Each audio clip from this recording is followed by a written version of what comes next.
Veraval ST depot ખાતે medical camp યોજાયો તો વેરાવળના એસટી ડેપો ખાતે ઇન્ડિયન રેડક્રોસ સોસાયટીના સહયોગથી મેડિકલ કેમ્પ યોજાયો હતો, જેમાં ડ્રાઈવર, કંડક્ટર અને મિકેનિકલ વહીવટી સ્ટાફ તેમજ મુસાફરીની તપાસ કરી જરૂરી દવા આપવામાં આવી હતી। વેરાવળ એસટી ડેપોના મેનેજર દિલીપ શામળાએ જણાવ્યું હતું કે બસ સ્ટેશન ખાતે ઇન્ડિયન રેડક્રોસ સોસાયટીના સહયોગથી વિના મૂલ્યે મેડિકલ ચકાસણી કેમ્પ યોજાયો છે। આ કેમ્પમાં બીપી, હિમોગ્લોબિનના ટેસ્ટ કરવામાં આવ્યા હતા તેમજ લોહીની ઉણપ જણાવેલ દર્દીઓને 3 માસ માટેની દવાઓ આપવામાં આવી છે। આ કેમ્પમાં ડેપોના ડ્રાઈવર, કંડક્ટર, મિકેનિકલ વહીવટી સ્ટાફ તેમજ મુસાફરોએ લાભ લીધો હતો। જેકેએસ ન્યૂઝ સાથે મહેશ વાજા, સોમનાથ।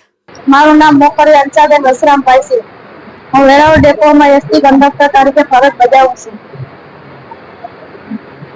અહીંયા મેડિકલ કેમ્પ યોજાયેલો હતો, તેમાં મને લોહીની ઉણપ દેખાડી એટલે મને 3 મહિનાની ફ્રીમાં દવા આપી છે। રેહાના જય સામદાર છે।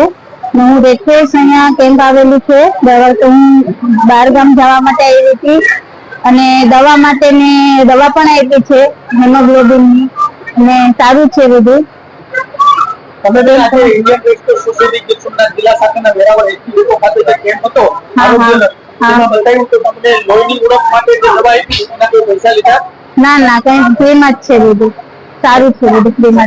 વધુમાં વધુ લોકો લાભ લે એવો તમારો આગ્રહ છે? હા, બહુ સારું છે, બધું લાભ લે સારું છે, ફ્રીમાં જ છે બધું।